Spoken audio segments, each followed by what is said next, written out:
Hello all, welcome.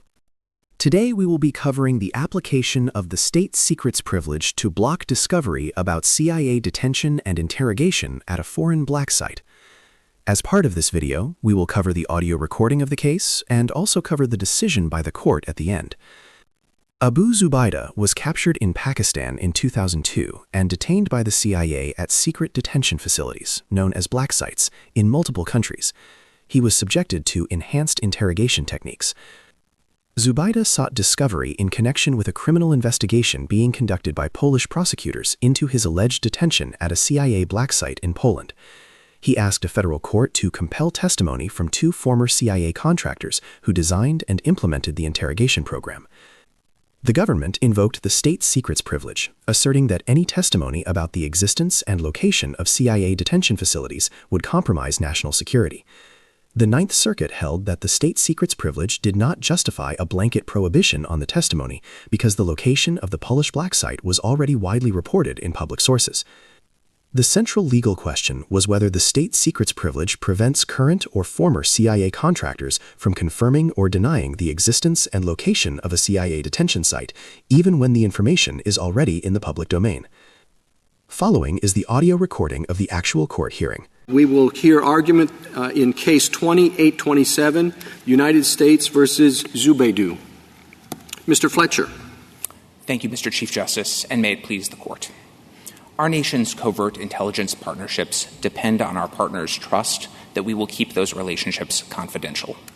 Respondents seek discovery that would compel a breach of that trust by confirming or denying the existence of an alleged CIA facility in Poland.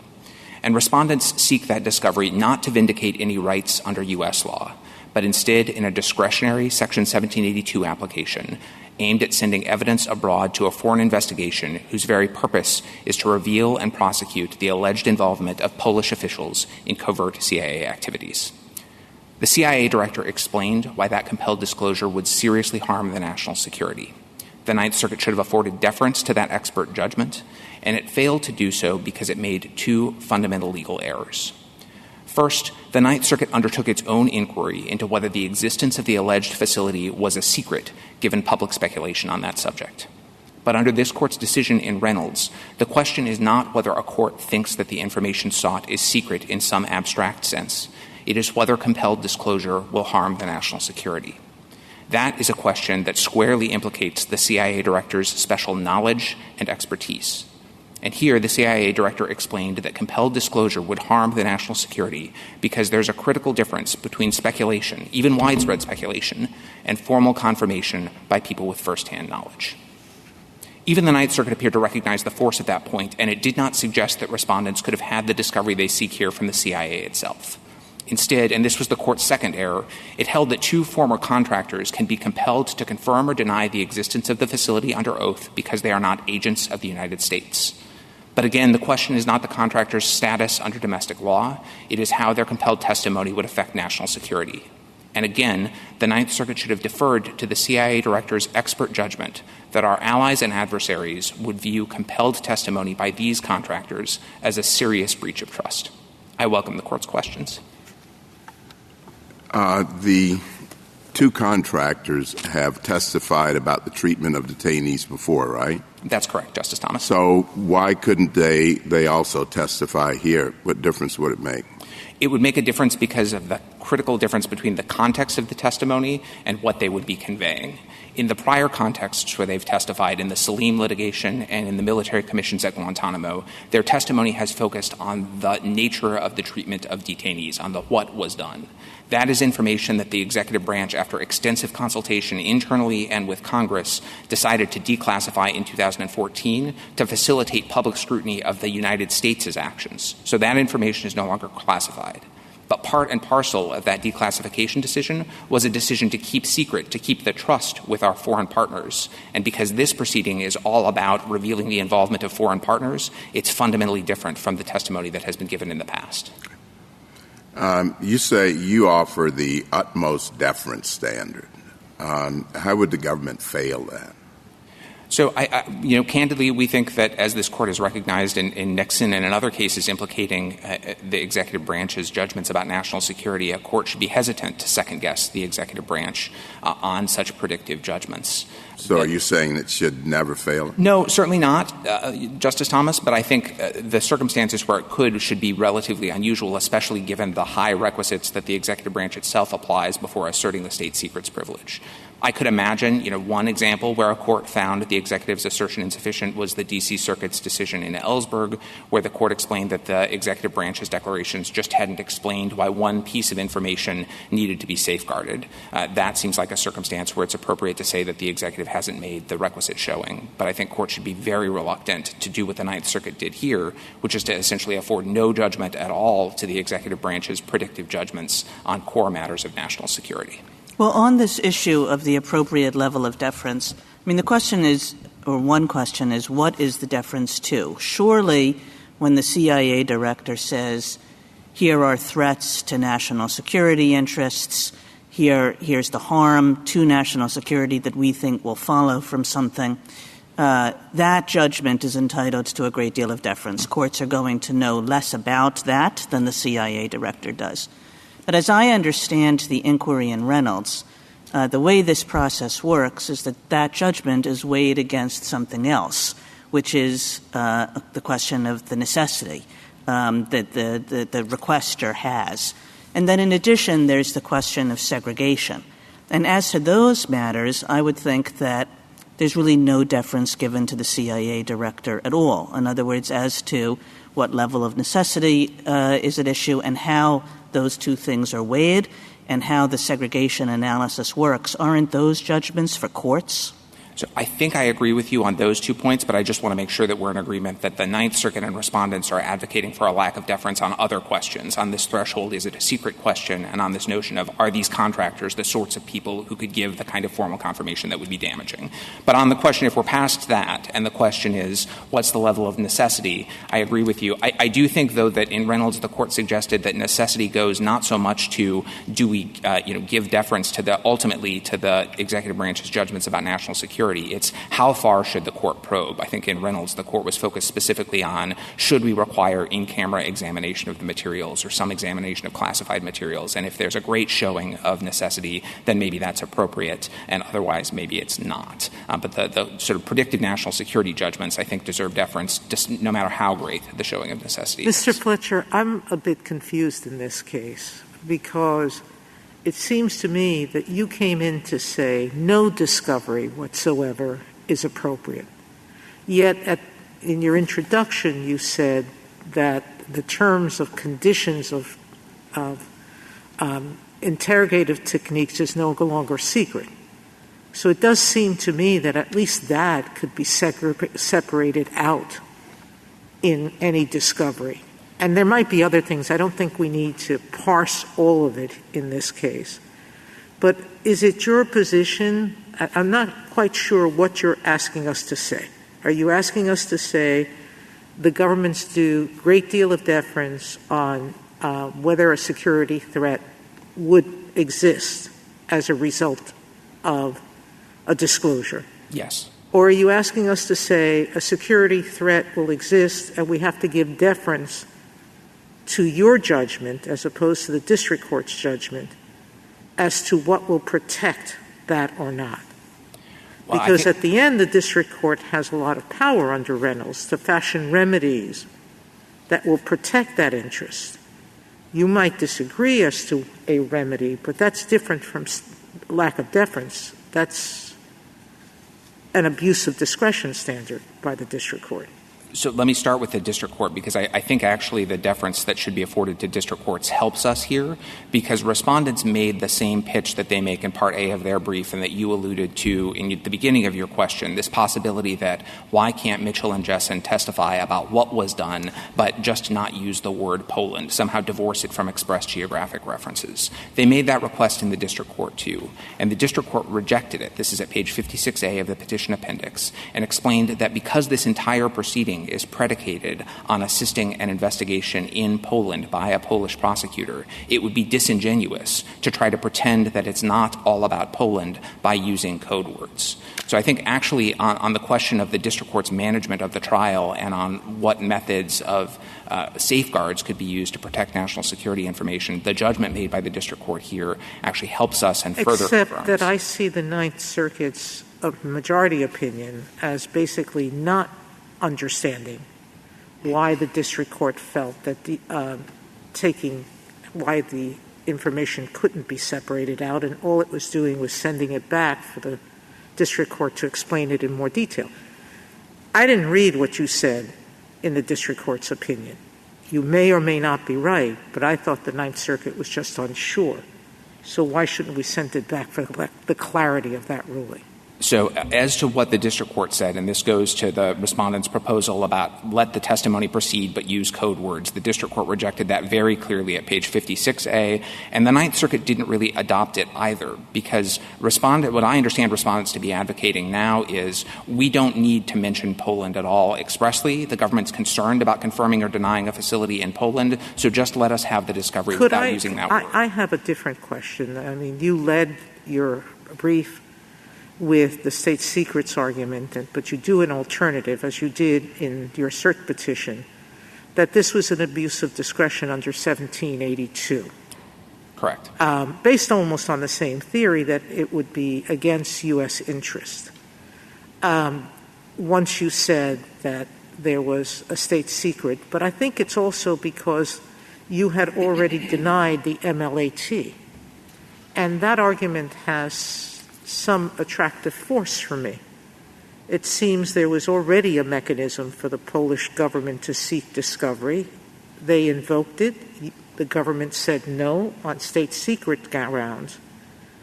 Can you imagine a situation in which that denial shouldn't be enough for purposes of defeating a 1782?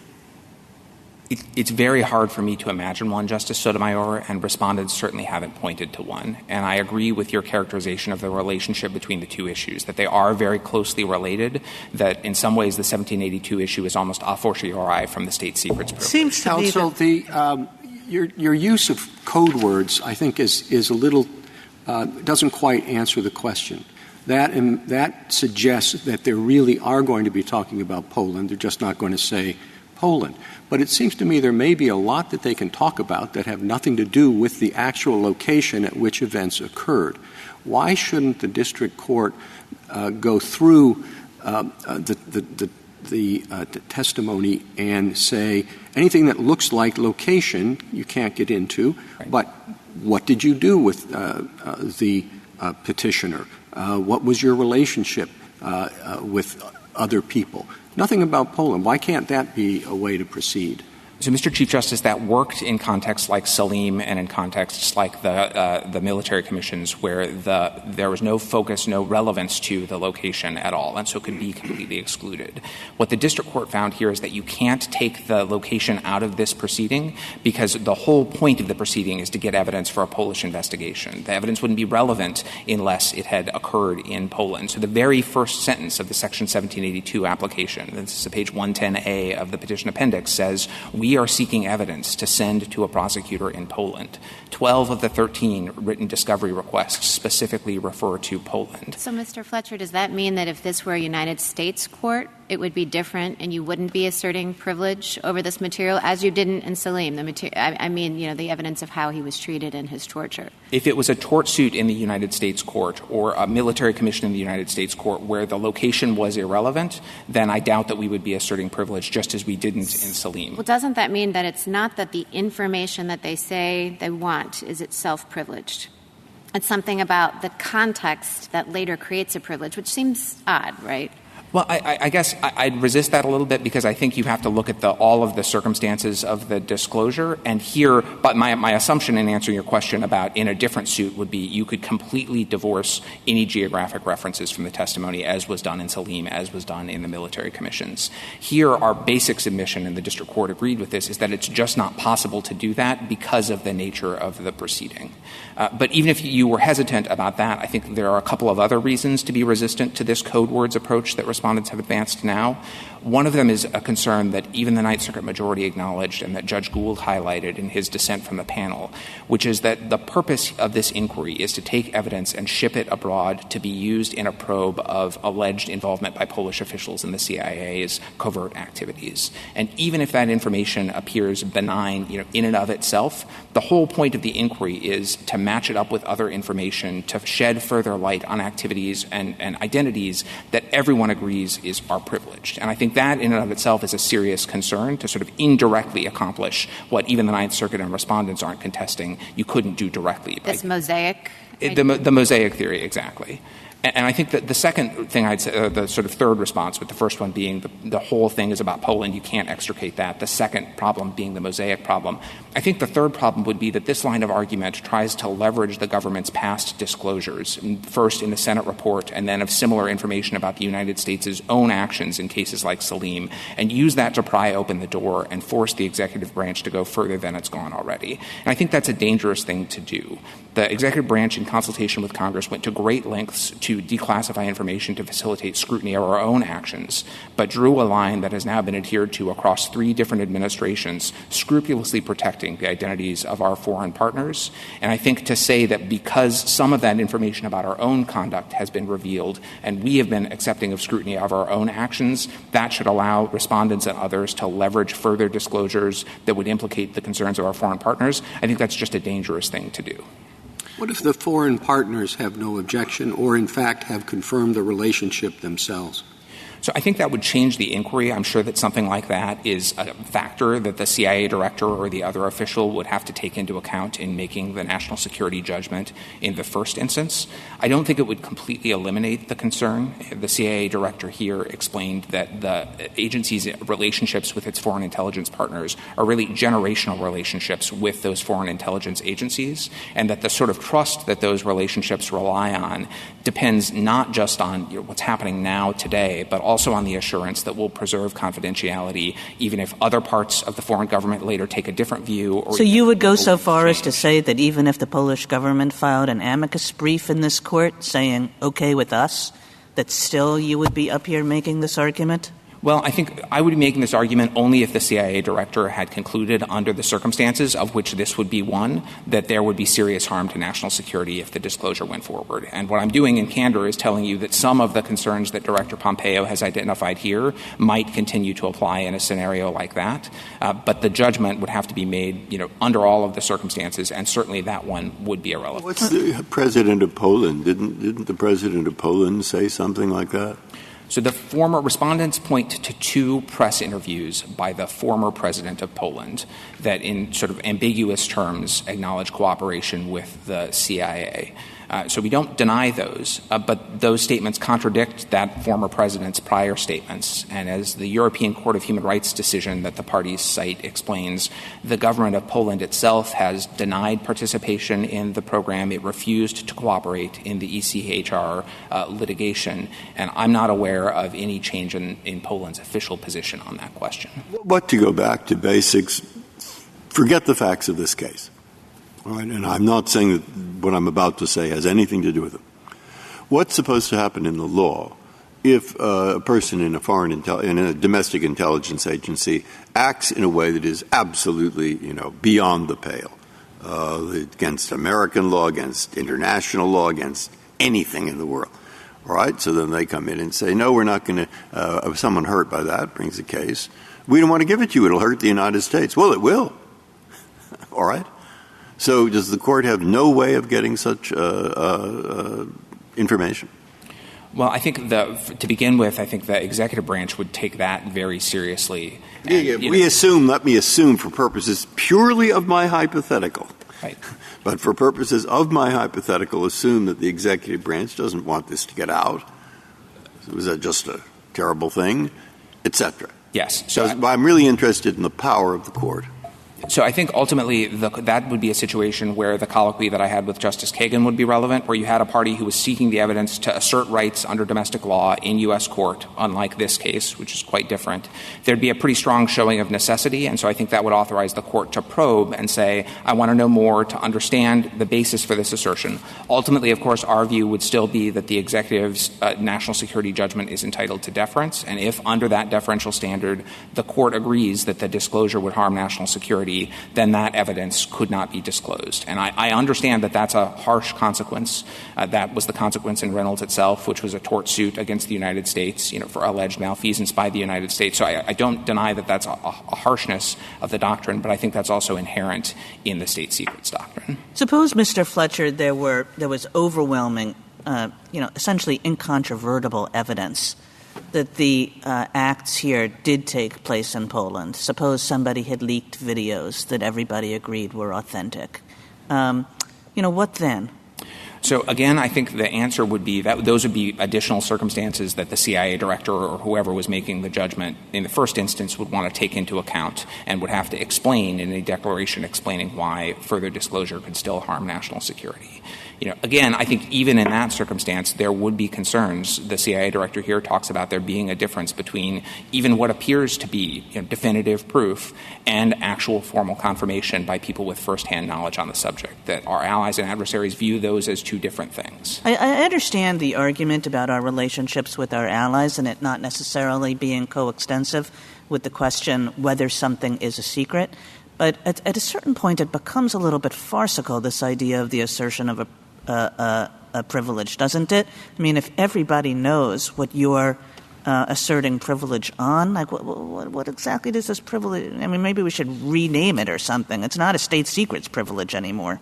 Well, I guess I'd resist the idea, certainly that we're anywhere near the farcical zone here. I mean, this is a line, as I said, that the executive branch drew back in 2014, that it's adhered to ever since. The foreign countries that were involved in this program none of them have come forward. All of them have viewed it as important to preserve the confidentiality of this information, notwithstanding all of the speculation that's out there and that's in the amicus briefs recited here, much of which existed in 2014 too. So I guess what I'd say here is that, I understand that the hypotheticals get difficult and you can posit it, greater and greater certitudes of public knowledge. But in this case, I think the sort of facts in the world and the evident importance that the political branches in the United States and our partners abroad have put on preserving this confidentiality confirms that there is something to it here, that there is a difference between what's out there in public now and confirmation or denial in an official sense. What is the current status of the proceeding in Poland? I'm not sure exactly of the status. I know respondents note in a footnote that one part of the investigation has been closed. What's in the record that I'm aware of are some reports that Poland has provided to the ECHR about the status of its investigation that basically say the investigation is ongoing. They note that they've sought information from the United States, but as Justice Sotomayor and I discussed, the United States has refused to provide it under the MLAT because of national security concerns. But beyond that, I don't know the details of where things stand. Who in the Polish government can make a request under the MLAT? The requests come through a central authority. Each treaty partner has identified a central authority to pass along requests under the MLAT. The requests here originated with the regional prosecutor and then were passed along by that central authority. So the regional prosecutor here, I assume, maybe this is incorrect, is a typical civil law system investigative magistrate who is operating independently. It's not like someone in the Department of Justice in the United States who's ultimately answerable to the Attorney General. It is not the government of Poland in the same respect that a federal prosecutor in the United States would be exercising the authority of the government of the United States. I don't want to make representations about exactly how the Polish system works, but I think I can give you some detail that confirms the thrust of your question, which is that even after the regional prosecutor began sending the first of the MLATs, which began back in 2009, the government of Poland declined to release the former Polish president from his obligation of secrecy, refused to confirm or deny the allegations in the ECHR proceeding, didn't cooperate with that investigation. And so I think what that tells you is that whatever the inner workings of the Polish system, the official position of Poland is not necessarily reflected in the MLAT requests or in the investigation. Mr. Fletcher? Yes, Justice Kavanaugh. To what extent is the privilege a constitutional privilege, and to what extent do you think the privilege is a common law privilege that could be altered by Congress? I think this court hasn't had to answer that question. Reynolds, which was the first recognition of the privilege, said that it was firmly rooted in the law of evidence, the common law of evidence, and it was. In subsequent cases like Nixon and Egan, the court has also made clear that it has constitutional roots in the executive's Article II authorities to protect the nation and safeguard confidential information. So I think it's both. And as to the question of what could Congress do to change the privilege, I certainly think Congress might be able to set forth mechanisms for asserting the privilege. If Congress were to try to cut back on the core of the privilege recognized in Reynolds, then I think that would present the constitutional question suggested in Egan and in Nixon, but that this court has never actually had to resolve. Mr. Fletcher, in Salim, the government was present in the suit trying to police the boundaries of the contractor's testimony and to ensure that things like location were not revealed. Would that be possible in this proceeding? Would the government be able to participate? Let's say that we disagree with you and we say it's not privileged, at least insofar as we're talking about the treatment, at least insofar as we're talking about potential torture, et cetera. Does the government have the right to participate and ensure that those same safeguards are present? So we do have the right to participate. We've intervened in the litigation. I think all parties have assumed that that would give us the right to be present and to levy objections during discovery. I do want to hesitate, though, to the extent your question suggests that that sort of participation would be sufficient in a proceeding like this one. I think it would run up against all of the concerns we talked about earlier with using code words, and also just sort of inherently it would raise the concern that this court alluded to in General Dynamics about the risks of inadvertent disclosure or about piecing together the puzzle that are especially acute when you have parties who have every incentive to probe right up to the line of privilege, which respondents do here. And so I think, to our view, that's reason enough to conclude that the state secrets privilege precludes further discovery here. But at a minimum, even if you don't get there, I think it's highly relevant to the consideration that Justice Sotomayor discussed under 1782, which is both this request circumvents the MLAT mechanism and the express exception in the negotiated treaty, and also that it would be incredibly intrusive and burdensome to have discovery proceed in that fashion. Thank you, counsel. Justice Thomas, anything further?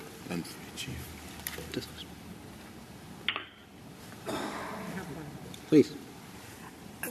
Mr. Fletcher, should we be thinking about this as a Reynolds case or an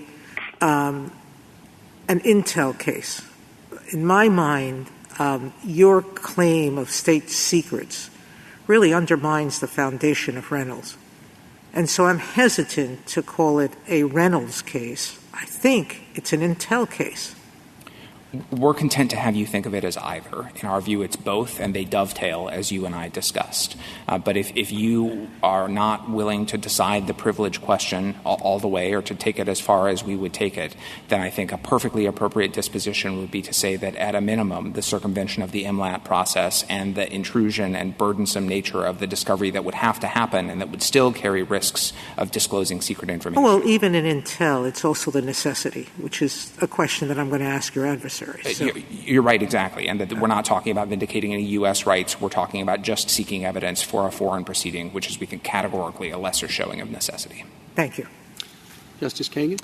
Just again, Mr. Fletcher, on this idea of using code words, I mean, given that petitioner was detained in two separate locations, isn't there a way of enabling this information to go forward without saying which of the two locations, this treatment happened? So you're saying, well, everybody would know it's Poland if there were such information about treatment, but maybe not. Code words, and it could be Poland or it could be another location.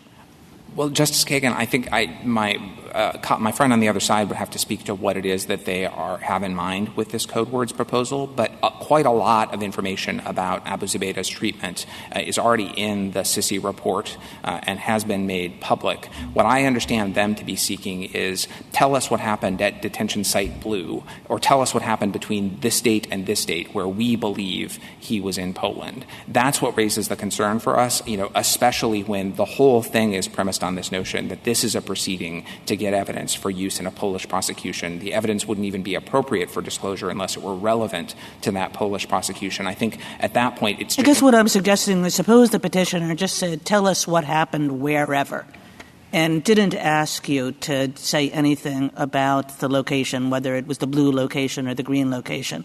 And then the petitioner had to come up with evidence on his own to satisfy the Polish authorities that it was one rather than the other. But that nothing in his request to you and nothing in the government's response to that request suggested whether it was the blue location or the green location in which the relevant acts took place. So I guess, again, not for me to say, it's not clear how much good that would actually do them. But if you actually took both the code names and the dates out of it and just said what was done, I think that mitigates the concern that I had about the mosaic theory to some extent and piecing together information in ways that would be damaging. I still don't think it avoids the fundamental problem that the district court identified, that at this late date, when this whole proceeding has been about Poland from day one, from line one of the application, you can't take that out of the case by just not saying it out loud. So we still have concerns that this looks like a breach of trust if it goes forward at all. But I certainly acknowledge that that does mitigate some of the concerns. Justice Gorsuch? Mr. Fletcher, do we start on an agreed premise that the government bears the burden of proving the privilege up? Under the standards set forth in Reynolds, yes. Yeah. And any privilege can be waived, and the determination of the privilege's waiver, the scope of it, is a matter for the court? It's a matter for the court, but I think the court in Reynolds was very clear that this is a privilege that can only be waived by the government, not by others. Sure, but then you don't waive it as to what you pick and choose to waive. You waive it as to a subject matter. That's how waiver usually works, and it's determined by the court, not by the happenstance of the disclosing party's choices. I know that some privileges work that way, and in some contexts, courts have concerns about gamesmanship with selective assertions of privilege. I don't think that's how concerns about national security have worked. What's your authority for that? I think a line of cases from the lower courts addressing similar questions under FOIA, where there can be questions where they've expressly rejected the idea that waiver extends to a subject matter, not to particular matters that the government has chosen? There's a doctrine known as official acknowledgement, and the idea is that FOIA Exemption 1, which protects classified information, doesn't apply only if the government has officially acknowledged exactly the information that is being sought and is not waived by related disclosures by the government or by public speculation or by things of that nature. We cite those cases at pages 30 to 34 of our brief. Thank you. And when the district court is considering the degree of deference due an assertion of secrecy, is it entitled to take into consideration the increased number of increased classification of documents these days? I guess I'm not sure that would be directly relevant. I think each assertion ought to stand on its own bottom, and if it's a valid assertion and the standard is met, then that would be appropriate. How about the increased assertion of a state secrets privilege? Is that something a district court can take into account? Again, I'm not sure how that would be relevant to the inquiry. I think the question for the court is always, is this disclosure a threat to national security, and has the executive branch established that under the standard in Reynolds? Irrelevant in your mind? I think so, Your Honor. How about the fact that the allegations are old, factually dated? Is that something the court can take into account? That's a circumstance, I think, that may be relevant to whether disclosure would affect national security. And so, like a number of the other circumstances we've talked about, would be something that one the court can take into account. Through the lens of deference. Yes. I would think that. Of course. Of course, yes. And same thing with the extent of public knowledge. I assume you'd agree that one is also something the district court can take account of. Again, through the lens of deference. Through the lens of deference. Yeah. And then how about the nature of the allegation and the seriousness of it?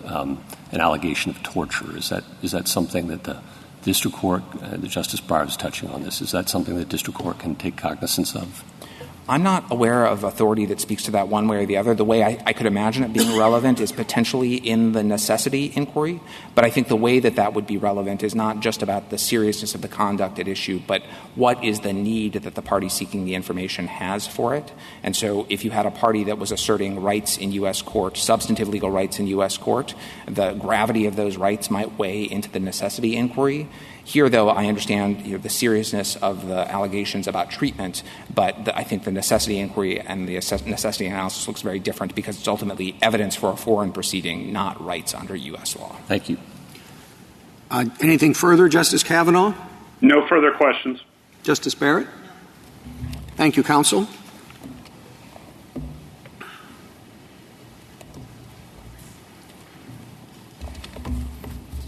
Mr. Klein? Mr. Chief Justice, and may it please the Court, let me start by making one thing clear. I'm not planning to ask, did it happen in Poland? The Polish prosecutor already has information about that and doesn't need U.S. discovery on the topic. What he does need to know is what happened inside Abu Zubaydah's cell between December 2002 and September 2003. So I want to ask simple questions like, how was Abu Zubaydah fed? What was his medical condition? What was his cell like? And yes, was he tortured? These topics are declassified. The government has allowed Mitchell and Jessen to testify about them publicly twice before, in the Salim case and before military commissions. They testified about Abu Zubaydah's treatment in general and at particular sites outside Poland. They testified about another detainee's treatment at the Polish site, identified by code name. The government itself placed their testimony online. The government's briefs make no pretense that these topics are privileged. The remand directs the district court only to consider whether classified and declassified information can be separated. It does not require discovery. It leaves that to the district court. If the district court does allow discovery, then it can use the same tools it used in Salim to protect state secrets. And yes, Justice Barrett, I do believe that the government would be in attendance, just as it was in the Salim case, and would be able to object. It could enter an order limiting deposition topics. It could have depositions proceed under seal. And it can postpone answers to any questions that draw objection until the court has ruled on them. Poland would receive only a record approved by the court after appropriate objections and perhaps even another appeal. This is what courts do, and it's what they do well. It's the very judicial function this court in Reynolds charged lower courts to carry out. Now I welcome the court's questions. Mr. Klein, you said that much of this has already been disclosed. If it has been, why do you need additional testimony? Well, frankly, what has been disclosed is not limited to a date range. So we know it's well publicized that Abu Zubaydah was tortured. In fact, this is referenced in Mr. Mitchell's book. And described in excruciating detail. But he doesn't say that it was at a particular place or in a particular – at times he says in a particular times, but he doesn't speak to our time frame.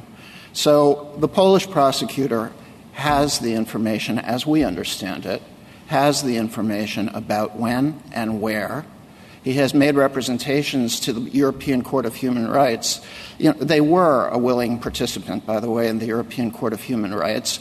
They represented that they had interviewed 62 people to learn what they could about the site in Poland. And they represented that they had amassed 43 volumes of documents about it. And they appeared and made those representations that they had conducted what they thought was an appropriate investigation. So how do you square that with how you started your argument, that you're not you seem to suggest that you were not interested in the location, but it seems as though you're looking for more information to tie it to Poland. Well, I would say that we no longer need information to tie it to Poland. We know where Abu Zubaydah was. We want to establish how he was treated there. That is what we're looking for. So, at that specific location. Well, yes. The context is a particular location that has been established by the Polish investigation, as we understand it. One last question, though. Sure.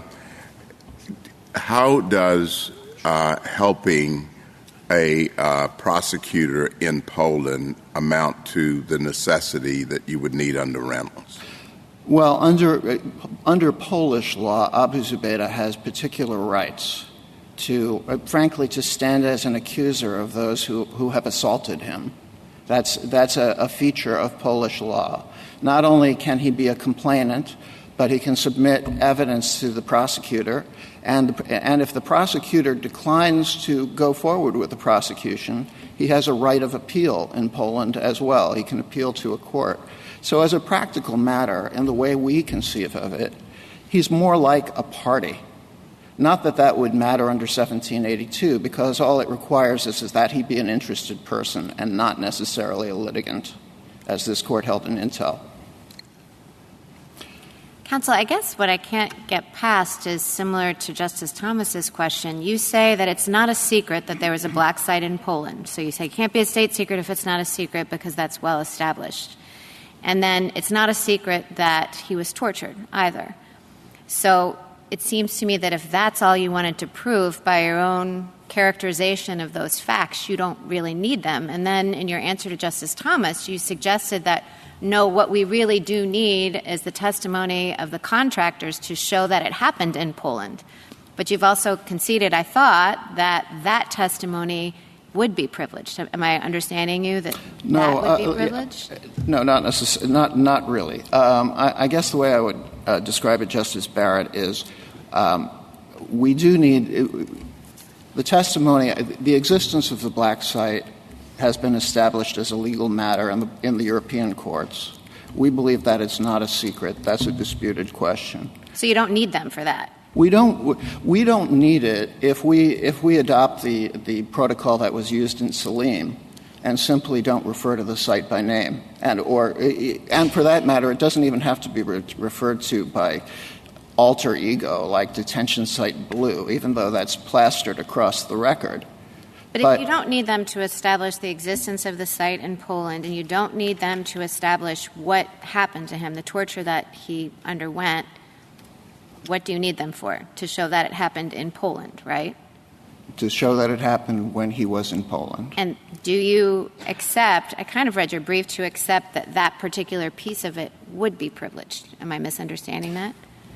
No, we don't accept that. The Ninth Circuit concluded, and the District Court concluded, and we agree that the fact that the site in Poland is a public fact. It's not a secret. But the fact that he was tortured by these contractors in Poland, that's not a state secret. We're not necessarily – well, I would say that is not a state secret as well. That's correct, because the very fact of torture, the so-called enhanced interrogation techniques, are not a secret.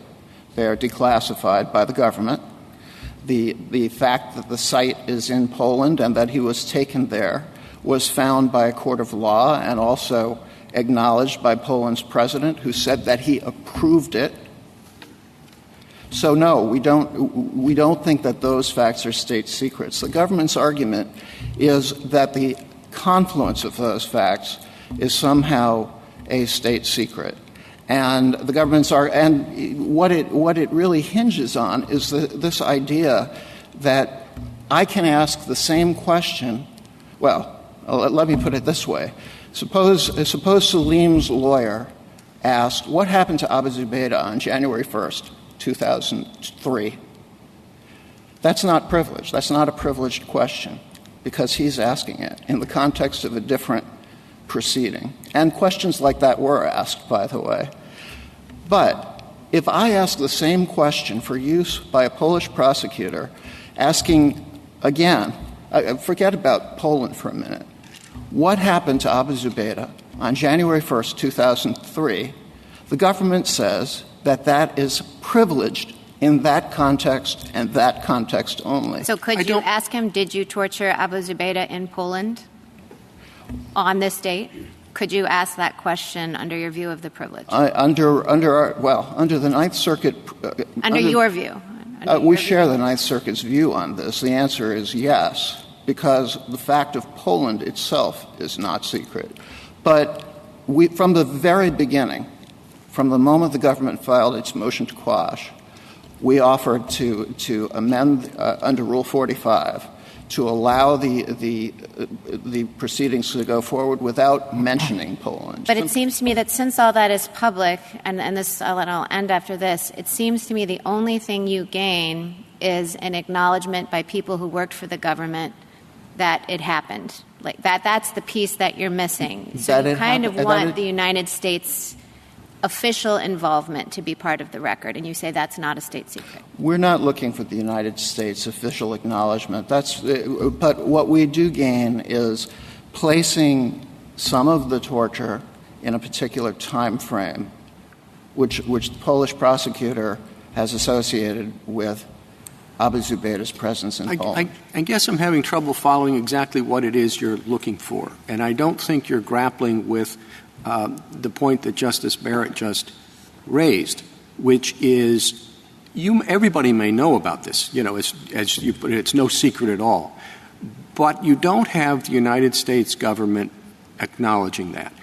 And the United States government says this is critically important because our friends, allies, intelligence sources around the world have to believe that we keep our word. And our word was this is secret.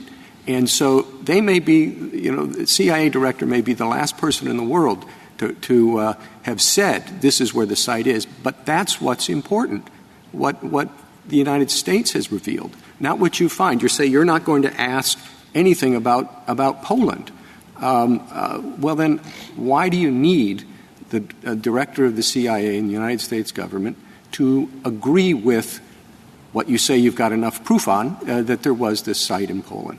Mr. Chief Justice, we don't need the director of the CIA to agree with us. And, in fact, we don't need any CIA employee to agree with us. But by the director, I meant you need the director not to acknowledge or to withdraw the, assertion under – you need somebody from the United States government to acknowledge the existence of this site, right? We need a court, this court, to acknowledge a rule of law and determine whether the CIA director's statement in paragraph 17 of his declaration, which is at the center of this, is well taken.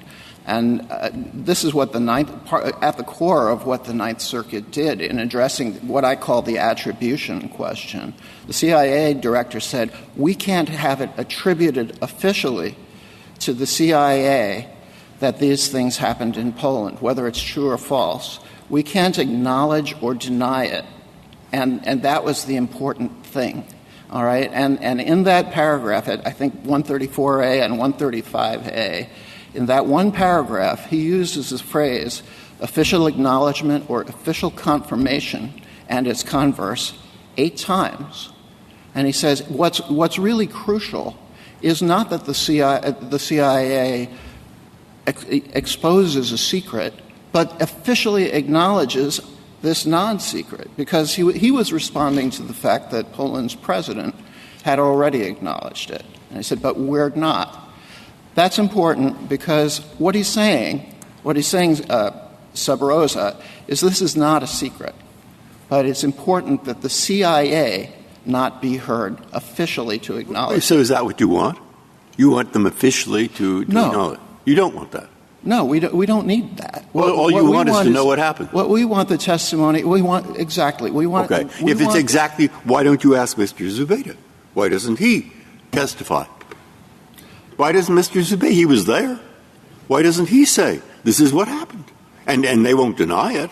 I mean, I don't think, if he's telling the truth. You're talking about Mitchell or Jessen. No, I'm not. I'm saying the person who was there I don't know if he's your client. Isn't he your client? His name is on this thing. Abu Zubaydah. Yes. Abu Zubaydah cannot testify. Why not?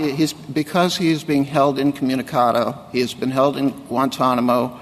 Why? I'm not sure this is relevant, but I mean, in Hamdi, we said you could hold people in Guantanamo. The words were, active combat operations against Taliban fighters apparently are going on in Afghanistan.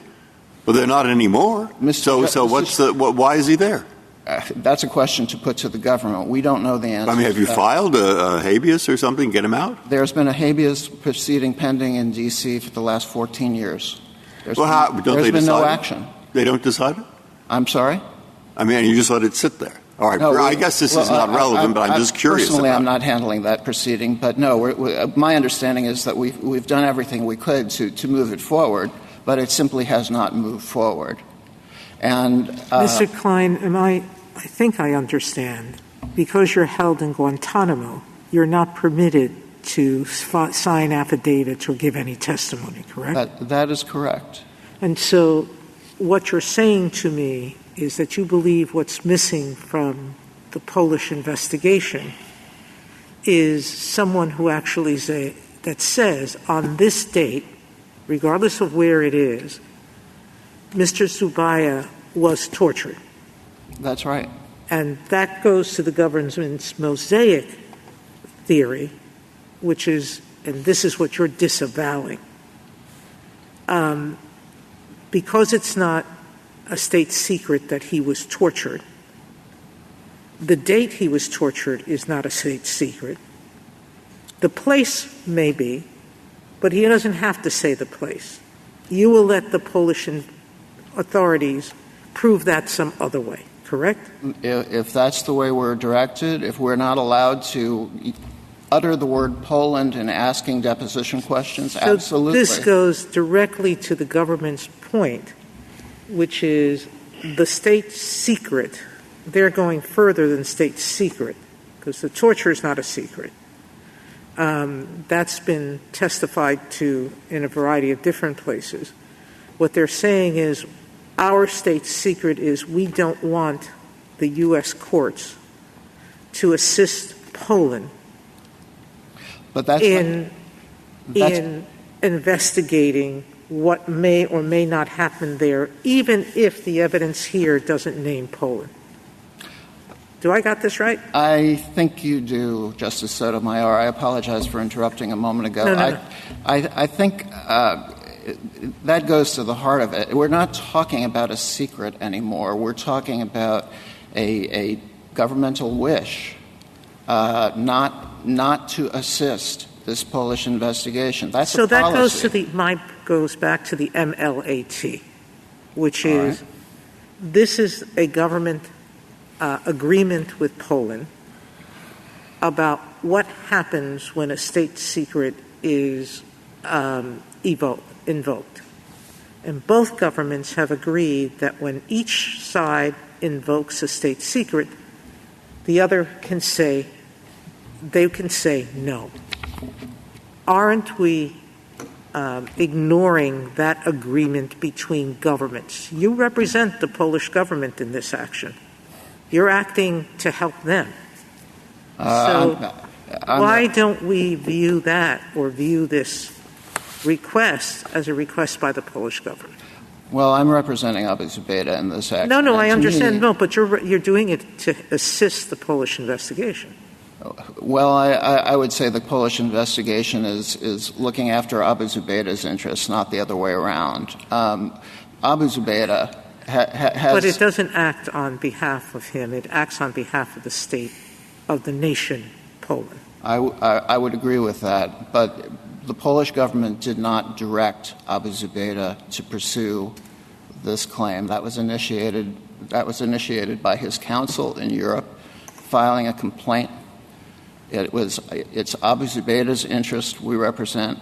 He is a private individual. He is certainly not the Polish government. He was not given direction by the Polish government. When the MLATs were denied for the seventh time, yes, the prosecutor did say, as I understand it, not having been there myself, said to the Polish lawyer for Abu Zubaydah, I don't have anything. You have rights under the law. Why don't you submit something? And so that was a self-initiated act. That was not an instance of the Polish prosecutor saying, go file a 1782 request and see what comes of it. That's not why we were there. Mr. Klein, I may just not be understanding this, but when you say it's not a secret, there are several things that aren't secrets. There's plenty of evidence that the petitioner was tortured in some location. But is there, in fact, evidence that he was tortured in the dates that you're trying to establish that he was tortured in? In other words, I thought that the Senate report actually talks a good deal about the petitioner's the torture that the petitioner was subject to, but in an earlier date. And what you need to continue on with this investigation is essentially some evidence that treatment was continued at a later date, the date in which you say he was in Poland. And that is not in the public record. Am I right about that? You're basically right about that, yes. There are hints of it. And what I would point to in particular in the Guantanamo proceedings before the military commissions, when Mitchell testified, he said, and this is a thin read, I will acknowledge, but he said that Abu Zubaydah was treated very shabbily when he was held in Poland. And there was no lawyer there to represent Abu Zubaydah's interest at the time. It was Khalid Sheikh Mohammed's trial. And so there was no one to follow up on that question or with an interest to follow up on that question on behalf of Abu Zubaydah. But having read Mitchell's book, I can tell you that that's a lingo, that's a language that he tends to use to describe much more serious treatment, just as the term enhanced interrogation. I guess all I was suggesting is that the government is here to tell us that, look, they've conceded that Abu Zubaydah was tortured, but because of relations with allies, with cooperating intelligence services, they won't say where it happened. And you're here saying, I need to know when it happened. Mm-hmm. And to know when it happened, the government would essentially be saying where it happened to. And that's the problem. So Mitchell and Jessen have testified before when these things happen, just not these particular things. By the way, it's important to understand that the Ninth Circuit order, the government helpfully has placed our subpoena, documentary subpoena at the back of their reply brief. Most of those requests were denied by the Ninth Circuit. And among the things that were denied was a request to establish the identities of Polish nationals and contractual relationships between the United States and the Polish government in respect to the enhanced interrogation techniques.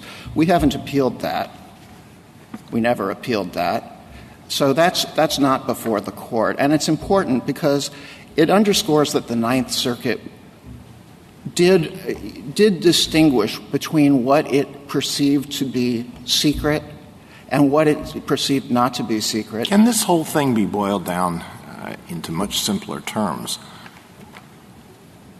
Is it correct that what you want in the end is a more official link between what happened and Poland? I wouldn't say a more official link. We're looking All right, what you want is a link between what happened and Poland. We're looking for eyewitness testimony. To the Polish prosecutor, the site is a black box. He knows where it is. He knows when it was there. He can't look inside it. I want to shine a light inside it to understand what was happening there. That's my sole role. Well, you say you know what happened. And what you want to add is where it happened, right? That's the link. That's what this all boils down to. I would argue. You want to do it indirect. You think you can do it indirectly. This will be a contributing piece of evidence that will enable you to show more confidently than you can right now where it happened. And Justice Alito, I think the way I would put it, the where and the when are already known, but not the what. I would put it this way. The government has argued that there's sort of a relevance issue.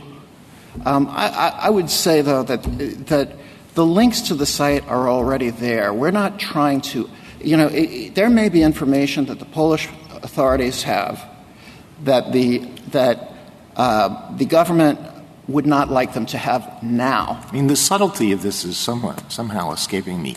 You claim you have everything, and yet you have a need for this additional information. It does seem to me all you want is a more official link from these government contractors that what you say occurred in Poland and not in some other location. Otherwise, I don't see what needs you have for any of what you're asking for. Well, with your indulgence, let me offer a hypothetical, because maybe that would help focus this a little bit. Imagine there's a murder on the Orient Express, all right? The train passes through many countries on the way to its ultimate destination. The prosecutor in Budapest has determined already that the murder happened on the train in Hungary. Maybe the passenger got on the plane on the train in Hungary in the first place, and he was dead before it reached the border. So he's established that. There's an American on the train who is an eyewitness. Okay? The prosecutor just needs to ask him, "What did you see?" And that's clearly relevant. It's clearly useful, and he doesn't even need to answer, "Where were you?" The American doesn't even have to know that he was in Hungary at the time it happened. Well, I'm not sure how that helps you. So what did he see? Like, who did he see stab this person or shoot this person? That's what you want? You want to know who in Poland did the things that you claim happened? No, we've been prohibited by the Ninth Circuit from asking that question. The prosecutor has what he has. We're simply trying to supplement information he already has with information that is acknowledged to be not privileged. And if the American were in an American court, he could invoke his Fifth Amendment rights against self-incrimination, right? And he could do that here as well. All the testimony will be... Well, that seems to me that's just to play out your hypothetical. That's exactly what the American government is saying. I'm not going to say anything about what I saw in Hungary because that might incriminate me. It might be associated with me, and that would be a breach of faith with our allies and friends around the world. Well, the breach of faith would be if we were identifying the individuals involved. The Polish government, qua government, has asked for this information. The prosecutor was centrally appointed. Originally, it was a Warsaw prosecutor, and it was transferred. Okay, so it's not correct to say that the U.S. government would be admitting anything. If you look at Director Pompeo's affidavit, he cites this Fitzgibbon case. That case and every other case cited on both sides of the attribution issue, they were all FOIA cases. They all say, unless it's a current employee of the agency in question, that's not an official confirmation of anything. Is that in the end what your argument depends on, that we should treat the contractors differently from an employee? If these people were current employees, would your entire argument go up in smoke? I think the answer might be different in those circumstances, but I don't think it's the only route for us. Again, it's the confluence, it's the combination of what they would be saying and who they are. A U.S. government employee, the CIA director, could certainly testify himself about declassified information, all other things being equal. We're talking about information that's declassified. And when you say this is relevant, is it the question of past versus present, or is it the question of contractor versus employee? Well, I think they're both factors. In this case, they're at two removes. They can't speak for the government. They were never agents for the government. They were never employed by the government. They were never given authority to speak for the government. And if I think that it would not make a lot of sense in this context to distinguish between contractors and employees because Our foreign allies are not distinguishing in that way. They knew these two men as the architects of this program. Whether they were employees or whether they were contractors seems pretty irrelevant to anything, and certainly irrelevant to our foreign allies. Then what? Well, I'm two answers to that. First of all, even if that were the court's view in the end with respect to them, it would still be a question of whether there was a secret at all. Can they testify about non-secrets?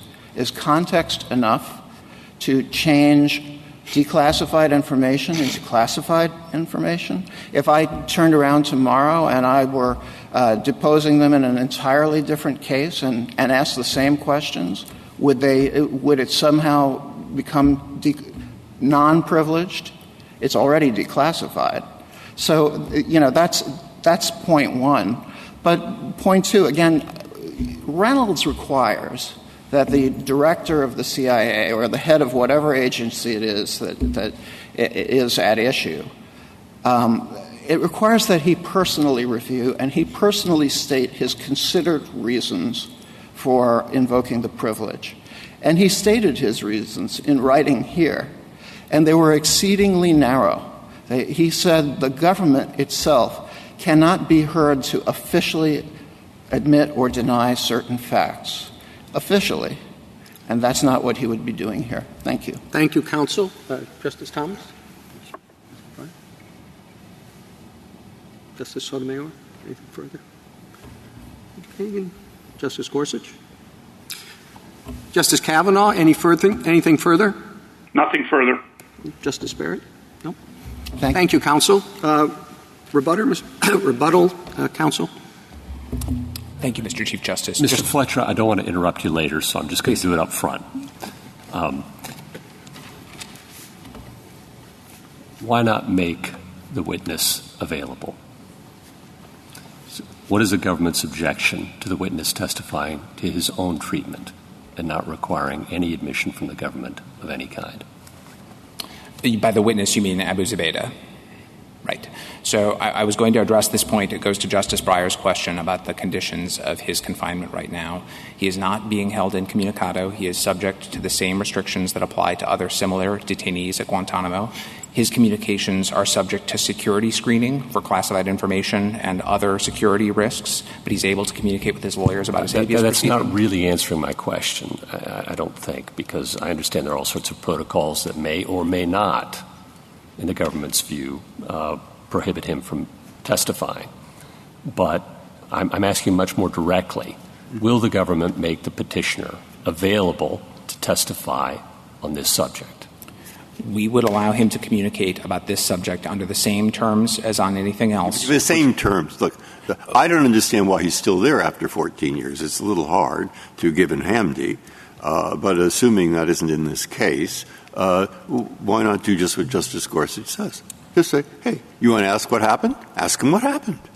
And maybe this is special. So because the detainees at Guantanamo are all subject to a regime, a protective order in their habeas I'm not litigation. asking. I understand there are all sorts of rules and protective orders. I'm aware of that. I'm asking much more directly, and I just really appreciate a straight answer to this. Will the government make petitioner available to testify as to his treatment during these dates? I cannot offer that now because that's a request that has not been made, and so we have not taken that back to the folks at DOD who are running Guantanamo. This case has been litigated for years and all the way up to the United States Supreme Court, and you haven't considered whether that's an off-ramp that the government could provide that would obviate the need for any of this? Well, Justice Gorsuch, we considered the request that was put before the district court in the Ninth Circuit under Section 1782. Our position as to all communications by Abu Zubaydah is that he can communicate subject to security screening, which would include, and I just want to be clear, would include eliminating classified information. Which takes us right back to where we are. And it doesn't answer the question. And I guess will the government at least commit to answering, informing this court whether it will or will not allow the petitioner to testify as to his treatment during these dates? If the court would like a direct answer to that question, of course. I personally would appreciate a direct answer to that question. Without the government invoking a state secret privilege, to the testimony. Inherent in the question is, are you going to let him testify as to what happened to him those dates? And I think we would invoke the state secrets privilege always only over specific information, but I would tell you that whatever he proposes to do, we would want to apply the same sorts of screening that we're applying here to make sure that classified information is not released in the process of his testimony or in a written submission. You're begging the question. I think, Justice Gorsuch, and he can correct me if I'm wrong, we want a clear answer. Are you going to permit him to testify as to what happened to him those dates without invoking a state secret or other privilege? Yes or no? That's all we're looking for. Mr. Fletcher, you are here representing the government of the United States in a certain capacity. What do you understand to be the scope of your authority as you stand before us here? To represent the legal position of the United States, but in doing that, it's important to me, as it always is, to make sure that I'm representing my clients with full consultation of what's being put before them. I understand the question. To represent the interests of the United States with respect to what? With respect to all matters. Here, the matters directly relevant are... With respect to all matters? I thought it would be with respect to this litigation. Correct. I'm sorry, Justice Alito. That's a better way to put it. And because this is not an issue that has been in this litigation up until now, I'm not prepared to make representations for the United States, especially on matters of national security. Justice Gorsuch, I understand your question. We'd be happy to respond. Thank you. Justice Breyer, you also asked questions, just to wrap up a few details and then close maybe on a broader point. You asked a question about his habeas litigation. It is ongoing. He has a pending motion for release that raises exactly the question that you asked. Does you change recent events in Afghanistan change the authority to detain him? I believe the government is filing a SIR reply on that question tomorrow. So that's an active litigation in his habeas proceeding is being handled there. Justice Kagan, you raised a question about what evidence there is about Abu Zubaydah's treatment after the point in time where the Sisi report, Mr. Chief Justice, please continue. When the Sisi report says that enhanced interrogation techniques stop. The bit of testimony from the military commissions that my friend referred you to is cited in page 15 or footnote 15 of the red brief. I don't have it with me, but my recollection is that what Mitchell says is that enhanced interrogation techniques were not used on Abu Zubaydah at that time, but that he was treated more shabbily than necessary. And that's all that there is on that point. And then Mr. Finish your rebuttal. Mr. Chief Justice, I was just going to say I wanted to close where I began and where Justice Kagan ended questioning of my friend, that I think everyone acknowledges the importance of trust in covert relationships. And so really what this case comes down to is the Ninth Circuit's holding, which my friend defended, that testimony from these two contractors would not breach that trust because they are contractors. And for the reasons that Justice Kagan identified, that they were integral to the program, that they'd be testifying under oath about information that they learned in the CIA and that is subject to confidentiality requirements, and that they be doing so in a proceeding designed to investigate and prosecute our alleged former allies abroad, that would be viewed as a serious breach of trust. Thank you, Your Honor. Can I ask one question? Justice Kavanaugh. Mr. Fletcher's following up on Justice Breyer's question, is the United States still engaged in hostilities for purposes of the AUMF against al-Qaeda and related terrorist organizations? That is the government's position, that notwithstanding the withdrawal of troops from Afghanistan, we continue to be engaged in hostilities with al-Qaeda, and therefore that detention under law of war remains proper. Thank you. Thank you, counsel. Counsel, the case is submitted. That concludes the audio recording of the court proceedings. The Supreme Court reversed the Ninth Circuit in a 7-2 decision. Justice Breyer delivered the opinion of the court in significant part, with different majorities for different parts of the opinion. The court held that the state secrets privilege justified withholding the requested information. Even though the existence of CIA detention facilities has been widely reported, the government has never officially confirmed or denied the location of specific sites. Requiring former CIA contractors to testify about these details would constitute an official confirmation that could damage relationships with foreign intelligence partners. The court found that the Ninth Circuit erred in concluding that the widespread public reporting eliminated the government's national security interest in non-disclosure. Justice Gorsuch filed an opinion concurring in part and dissenting in part, joined by Justice Sotomayor, arguing that the state secrets privilege was being used to shield the government from accountability for serious human rights abuses. Justice Thomas joined the majority in full. This concludes this presentation. If you have thoughts on this case and judgment, do comment below the video. Also, to receive notifications of future cases, be sure to subscribe to the channel. Please share the channel link with your friends and peers that you think may be interested in or benefit from it. Thank you.